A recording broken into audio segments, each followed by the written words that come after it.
두 가지 질문을 총 보내주셨어요. 제일 불편한 거, 장이 안 좋은데 유산균을 늘릴까요? 라는 질문을 주셨어요. 제 대답은 아니요. 늘리지 마세요. 라는 대답인데요. 자, 일단 이분 사연을 보면은 아랫배가 아프고 설사기가 있을 땐 변을 하루 두세 번 하루에 보기도 하고, 그게 아니면 변비가 있다, 뭐 이런 등등 내용들을 보내주신 정보를 보면서 저희가 딱 느낀 게, 딱 떠오른 게 딱 하나 있었는데, 바로 장누수 증후군입니다. 아마 그럴 것 같아요. 제 생각엔 이게 아닐 수도 있지만 저희 추측을 말씀드리자면 장누수 증후군이 있을 것 같은데, 이제 장누수 증후군 자가 진단을 한번 여러분들도 읽어보시면 좋을 것 같아요. 아마 많은 분들이 이런 증상을 가지고 있을 것 같아가지고 이거를 대표적으로 말씀을 드리는 거고, 자가 진단을 일단 해보면 복부에 가스가 차거나 더부룩한 느낌, 때로는 복통이 있다, 그리고 변비가 있거나 묽은 변, 설사를 하는 경우, 그리고 특정 음식에 알레르기 질환이 있거나 생긴 경우, 또는 특정 음식을 먹으면 컨디션이 나빠지는 경우, 그리고 비염이나 천식, 피부에 잦은 염증 반응, 뭐 건선이나 아토피나 뭐 뾰루지가 난다거나 만성 피부염이 있다거나, 이런 증상들 중에서 두 가지 또는 세 가지 증상이 반복적으로 나타나면 장누수 증후군을 의심할 수가 있거든요. 그래서 지금 귤귤귤님 같은 경우에는 묽은 면, 설사를 하는 경우가 매우 많다고 하고, 그게 아니면 오히려 변비가 있다고 하셨어요. 그러니까 이거 뭐 아니면 돈 거예요. 이 증상이 들어가죠. 거기에 지금 오메가3 먹으면 여드름 생긴다고 했는데 피부에 잦은 염증 반응도 생기고, 그리고 지금 자세히 더 말씀하지는 않으셨지만 그 외에 다른 증상도 있을 수 있는데, 일단은 두 가지 이상 증상이 반복적으로 나타나고 계시기 때문에 장누수 증후군을 의심할 수 있고요. 꼭 이 자가진단뿐만 아니라 여러 가지 답변하신 걸로 봤을 때는 그런 증상을 가지고 있을 가능성이 높을 것 같아요. 생활 습관 자체가.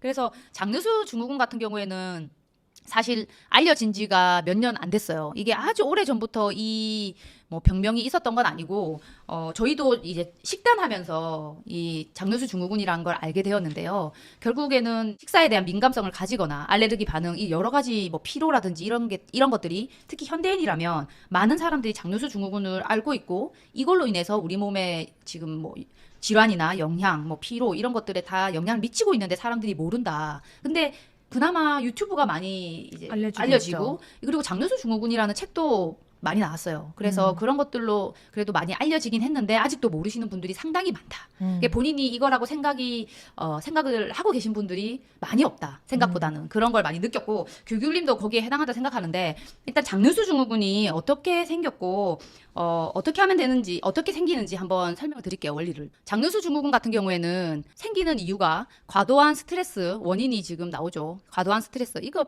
현대인이라면 누구나 있는 거 아니겠습니까? 근데 보시면 뭐 항생제나 진통제, 스테로이드도 있고요.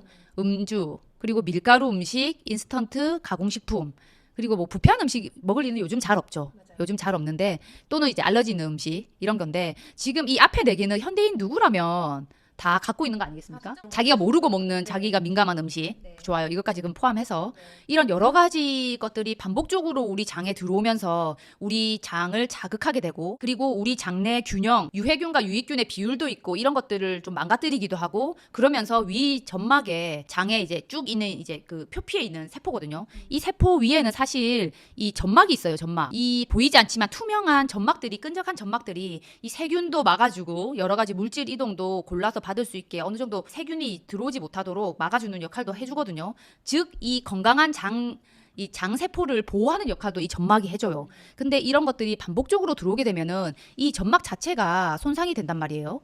그러면 어떻게 되느냐? 원래는 이 점막이 건강할 때는 뭐 글루텐이라든지, 그러니까 알레르기 원인 단백질, 이런 것들이 우리 몸에 바로 들어올 수 없게 돼 있고, 합성 화학 물질이라든지 뭐 소화가 덜 된 음식 찌꺼기, 그리고 병원균, 이런 것들이 이 장 점막을 통과할 수가 없어요. 왜냐하면 이게 엄청 촘촘한 점막이거든요. 타이트 정션이라고 하는데, 이 장 점막이 꽉 되어 있기 때문에 물질 이동이 쉽지가 않고, 그거를 선택적으로 우리가 필요한 것만 받게 돼 있어요, 원래는. 근데 이 위장관에 있는 점막이 손상된다, 이러면은 얘네들이 이 타이트한 정션이 약간 이제 벌어지기 시작하고, 그리고 이 장 점막 자체도 어느 정도 보호 역할을 못 해줌으로 인해서 이런 음식 찌꺼기나 병원균, 합성 화학 물질, 우리 몸에 독이 되는 물질을 거르지 못하고 많은 부분 받아들이게 되면서 이게 혈관 내로 그냥 들어오기도 하고, 일부 이렇게 면역 반응을 일으키는 글루텐이라든지 카제인이라든지, 아니면 면역원이 될 수 있는 단백질, 덜 소화된 단백질이 그대로 우리 몸에 들어오면서 면역 반응을 일으키게 돼요. 쓸데없는.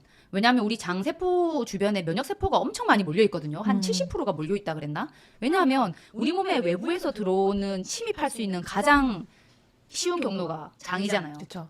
거의 외부랑 연결되어 있다고 생각하시면 되는데 그게 폐랑 장이거든요. 그래서 면역세포가 거기 많이 몰려있어요. 그러니까 유일한 출입구 같은 느낌이죠. 거기서 그쵸. 많은 사람들이 오가고 있는 경비실 같은 곳인데 그렇지. 세균 입장으로서는 내가 네. 공략할 수 있는 이 그쵸. 인간을 공략할 수 있는 경로 중에 하나가 뭐 폐랑 이 장 쪽이죠. 침입할 수 있는. 그러니까 거기에 면역세포들이 많이 몰려 있는데 이게 장점막이 약해짐으로 인해서 이런 면역 반응을 일으키는 물질들이 막 들어오게 되고 그로 인해서 쓸데없는 염증 반응도 일으켜지고 독소도 많이 받아들이게 된단 말이에요. 그러면서 우리 몸에 많은 염증, 독성 반응, 뭐 피로, 우리 몸의 기능을 망가뜨리는 것들을 막 받아들이게 되는 거죠.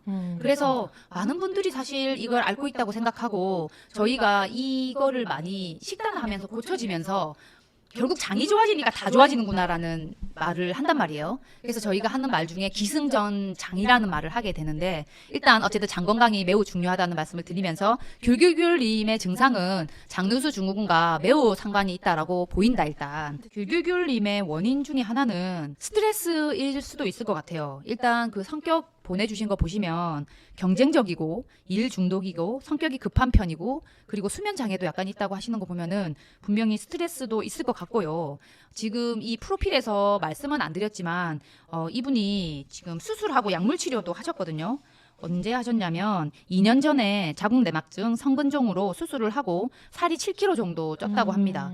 그리고 그렇게 수술하고 약물 복용을 분명히 하셨을 거고요. 지금도 장이 안 좋기 때문에 방법을 못 찾고 약을 드시고 계신데요. 어떤 약을 드시는지는 모르겠지만 일단 이런 수술과 약물도 장 건강에는 좋지 않을 수 있거든요. 그래서 거기서 또 장이 좀 안 좋아지셨을 수도 있고요. 또는 식습관 자체를 또 보시면 어떻게 아까 식습관 뭐라고 하셨어요? 일반적으로 식사를 하신다고 했지만 쌀밥에 계란 좋아하시고 햄 좋아하시고 그리고 배달 음식을 일주일에 2-3번은 먹는다라고 말씀하셨거든요. 그나마 클린하게 하는 게 뭐 보쌈 정도? 그렇죠. 뭐 어쨌든 좀 골라 먹으려면 골라 먹을 수 있겠지만 배달 음식이 정말 맛있는 것들이 많지만 그만큼 좋은 식재료로 사용해서 만들어진 것들이 거의 없기 때문에 네, 장누수 증후군이 당연히 심해질 수밖에 없는 식사가 올 거다. 또 수면 장애를 갖고 계시기 때문에 수면 장애도 장 건강에 진짜 영향이 큽니다. 그렇기 때문에 수면도 잘 개선했으면 좋겠습니다. 그런데 진짜 억울할 수 있어요. 한편으로는 누구는 이것만 이렇게 먹는데 누구는 괜찮고 맞아요. 나는 왜 이렇게 맨날 설사하고 아니면 변비가 있거나 피부 트러블이 이렇게 심하냐 이렇게 생각할 수가 있어요. 저도 그랬죠. 뭐 다른 사람들도 맨날 과자 먹는데 내가 과자 먹으면 이렇게 비염이 돋고 이렇게 막 피곤하고 그래서 나이대도 저랑 비슷하고 하시니까 지금부터 개선하시면 좀 빨리 좋아지진 않더라도 분명히 좋아질 수 있는 개선의 여지가 진짜 많거든요. 이건 사실 식단만 좀 고치면 너무 좋겠다. 너무 좋아지실 것 같아요. 너무 우리 타고난 체질이 다 다르니까 너무 억울해하지 말고 저도 카나리아라고 아까 말씀드렸잖아요. 오히려 더 나빠지기 전에 이런 증상들로 내 몸이 빨리 고치라고 얘기해 주는 거라고 생각하고 이번 맞습니다. 기회로 잘 한번 회복하려고 노력을 하면 좋겠어요. 그 장누수 증후군의 회복을 5개 정도로 크게 나눌 수가 있는데요. 이렇게 스스로 노력하기 힘들면은 일단 기능의학 병원에 가서 저는 전문가 도움을 받으면서 빠르게 회복하는 것도 좋을 수 있다고 생각해요. 왜냐하면 장누수 증후군으로 보인다라고 얘기했지만 우리가 모르는 또 다른 질환을 갖고 계실 수도 있기 때문에 저는 전문가의 의견을 또 한 번 받으시기를 추천드리고요. 그래도 우리가 스스로 노력할 수 있는 거에 보시면 첫 번째는 이제 제거, 장내 환경을 악화시키는 음식물 제한 하는 거를 먼저 추천드리고 싶은데요. 지금 보내주신 내용을 보시면 커피를 정말 좋아하신다고 말씀을 해주셨어요.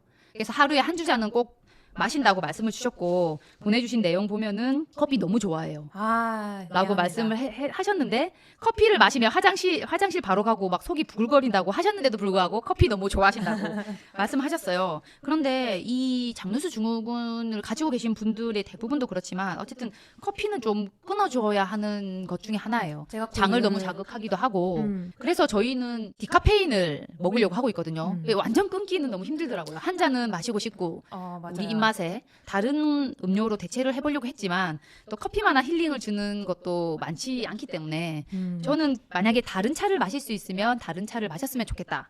근데 그게 아니라면은 커피를 디카페인으로 바꾸시라.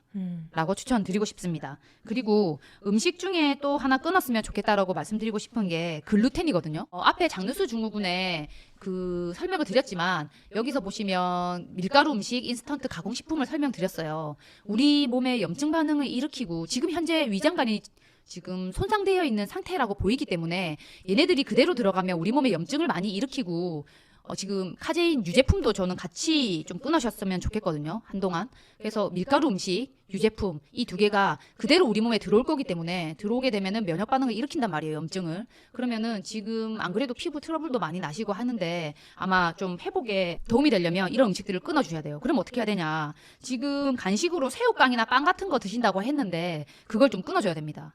네, 그래서 글루텐이 배달 음식에도 많이 포함되어 있거든요. 아마 밀가루 음식이 대부분 배달 음식에 포함되어 있기 때문에 이런 글루텐을 끊어주는 좀 노력을 하셔야 되고, 만약에 내가 새우깡, 간식 뭐 이런 거 못 끊겠다. 그럼 쌀과자로 드세요. 원래 가공식품 먹으면은 안 되지만 진짜 내가 뭐 못 참겠다 하시면 밀가루로 된 것보다는 쌀로 된 새우깡 또는 뭐 쌀로별 이런 거 드시고요.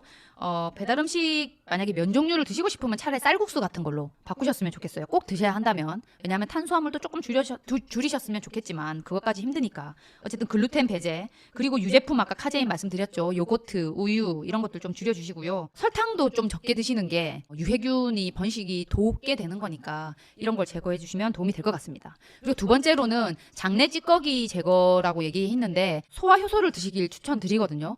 왜냐하면 소화효소가 아마 지금 소화 기능도 떨어졌기 때문에 소화가 잘 안 되는 음식물 자체가 밑으로 내려가게 되면은 그대로 우리 장에서 흡수가 될 수 있어요. 지금 장내 위점막 이게 손상되어 있는 상태이기 때문에 음식 찌꺼기가 바로 들어갈 수 있습니다. 그렇기 때문에 이게 소화가 잘 된 채로 내려갈 수 있도록 소화효소를 먹어주면 좋을 것 같고요. 그래서 영양제를 추천한다고 하면은 저는 유산균보다는 소화효소를 추천드리고 싶어요. 저희가 먹는 소화효소가 있는데 저희가 가성비 있는 소화효소를 아직 리뷰를 못했는데 저희가 일단 효과 좋다고 느껴지는 소화효소를 먼저 소개시켜 드리도록 하겠습니다. 가든 오브 라이프의 오메가 자임이거든요. 그래서 이 오메가 자임 울트라가 좀 비싸긴 한데 효과가 좋아가지고 귤귤귤님께 일단 추천드리고 싶고, 저한테 소화효소 개인적으로 물어보신 분께도 이거를 보통 추천드리고 있는데 아직 리뷰 전이라서 그분들도 먹고 자기한테 잘 맞는다는 피드백을 받았기 때문에 이거 한번 드셔보셨으면 좋겠습니다. 네, 특히나 저는 특히 소화 기능이 안 좋은 사람 중에 하나거든요. 그래서 요거를 먹을 때 저 캡슐이 저한테 좀 두꺼워요. 그래서 저는 실제로 요것도 까가지고 가루로 물을 입에 넣고서는 털어서 먹었거든요. 그래서 만약에 이걸 먹어봤는데 여기 걸리는 느낌이 든다, 혹은 빨리 소화에 도움이 되지 않는 것 같다라고 하실 경우에서는 이 캡슐을 열어서 드실 수가 있어요. 네, 그래서 유산균을 더 드시기보다는 소화효소 추천을 드리고 싶고요. 그리고 세 번째로 지금 재접종이라고 해서 유산균 보충은 지금 드시는 대로 계속 추가로 더 늘리지는 마시고 계속 드시면 되겠습니다. 앞에 것들을 사실 계속 다 해줘야지 이 유산균 보충도 의미가 있기 때문에 앞에 꼭 같이 노력을 해주시면서 유산균을 계속 드시고요. 소화효소 드시고요. 그리고 네 번째로는 위점막 재생을 위해서 이때 영양제를 추가로 드실 수 있는데요. 이 위점막에 좋은 영양제를 설명드리자면 그 L글루타민이 그 장세포 자체의 그 영양소로 작용할 수 있어요. 그렇기 때문에 L글루타민 드시고요. 그리고 뷰티레이트가 뭐냐면 짧은 사슬 지방산인데요. 원래는 그 우리 몸에 있는 유산균이 식이섬유를 우리가 먹어주면 뭐 야채든 뭐 수용성 식이섬유든 그걸 먹어주면 우리 몸은 그 식이섬유를 소화할 수 없지만 그걸 유산균이 먹잖아요. 그래서 유산균이 그걸 먹고 짧은 사슬 지방산이나 여러 가지 뭐 우리 몸에 유익한 지방산들을 만들어내요. 그러면은 이 장세포가 그 지방산이 만들어진 지방산을 흡수해가지고 자기 에너지원으로 쓴단 말이에요. 근데 지금 귤귤귤님의 식단을 보면 그런 유산균이 먹을 음식들을 많이 안 넣어줘서 분명히 그 장세포가 이용한 짧은 사슬 지방산이 많이 생산이 안 됐을 거고, 그래서 그 장세포가 먹을 게 많이 없어서 장점막을 이렇게 먹어가면서 장점막이 이렇게 얇아졌을 수도 있거든요. 어쨌든 그 장세포에게 에너지를 주기 위해서 줘야 될 게 L글루타민이랑 이 뷰티레이트입니다. 그래서 L글루타민이랑 저는 뷰티레이트가 영양제로 나오는지 몰랐는데 검색해보니까 있더라고요, 아이허브에. 그래서 뷰티레이트가 소듐이 붙은 게 있고 그게 나트륨이잖아요.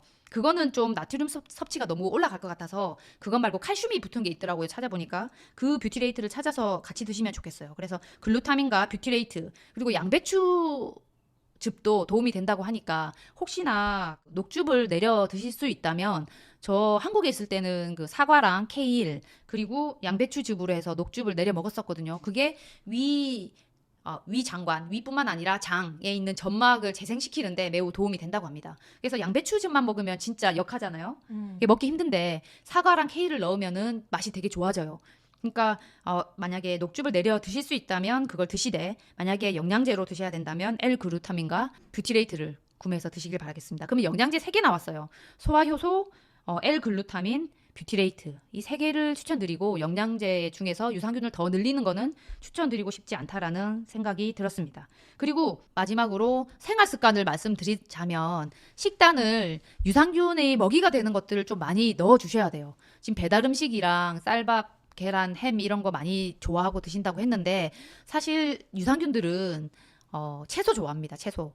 뭐 수용성 식이섬유로 다른 것들도 많지만 채소류를 좋아하기 때문에 생채소를 많이 먹어주시는 게 사실 좋고 그래서 가능하면 외식하실 때 샐러드 사 드시는 거를 추천드리고 싶어요. 다행히 너무 좋은 게 요즘 샐러드가 되게 유행이잖아요. 다른 음식 사 드시는 것보다 저는 샐러드 사 드시는 게 지금의 장 건강을 위해서는 좋다고 생각하거든요. 그리고 추가적으로 또 운동을 해주시면 사실 좋아요.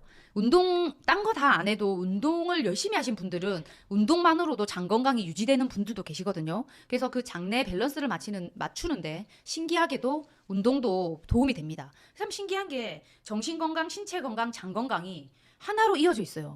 그래서 운동도 이 균형을 맞추는데 엄청 도움이 되고요. 쉽지 않죠. 네, 지금 뭐 성격을 적어주셨는데 역시 일중독 관련해서 스트레스를 많이 받으시는 거기 때문에 스트레스 조절도 더불어 해주시면 좋을 것 같습니다. 네.